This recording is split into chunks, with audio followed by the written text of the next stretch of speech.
මොකද බං උඹ මට ආමාම ගන්න. නැත්තම් මොකාද? මොකාද? මීමද? මීමද? මීමා? ඕමෙදා මීම පෙන්නනක. මොකද? මොකද? ඕමෙද බං? ඔන්න මං ඉන්න. පුල්ලයා පස්ස පුතා. පස්ස ගුවා. මම පල්ලා දැල්ලා හැදලා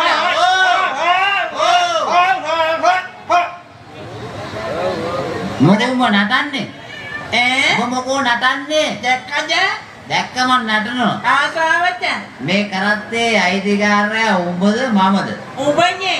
මේ කරත්තේ අයිතිකාරයා මම නම් උඹ මොකෝ පච්ච ගන්න? ආසාවට නේ. ආසාවට? ඔබට වෙන ආසාවක් නැද්ද? තාමනන්නේ. එහෙමද? එහෙනම් මේ පැත්තට වරෙන්. මොකද? මේ පැත්තට වරෙන්කෝ. මොකද? මම කියන නිසා වරෙන්. මට බෑ. ඈ? එන්න බෑ. එන්න බෑ කියලා හරියන්නේ නෑනේ. එන්න බෑ මේ පැත්තට වරෙන්. බෑ. රාලාමේ ගෝ බෝ ගිහලා මස් කඩේට දාන්න කියලා. ඇත්තේ? ඔව්. මට බෑ. මේ පැත්තට වරෙන්. මට බෑ. මේ පැත්තට වරෙන් බා. පොඩ්ඩක් ඉඳපන් කම් එහෙම හොඳින් කියපන් මට. හොඳින් කියන්න. හොඳින් කියන්න දුන්නොත් උඹ පාරේ මැද්දේ යන්න නැතුව පාරේ අයිනේ ගියා නා. පාර මැද්දේ ගිහිල්ලා යාට මෙහාට පැන කරත්තේට ආවෙලා තව දොඩවන්නත් වෙනවා. ඔය දැනගනින් මාම මට පාන මැද්ද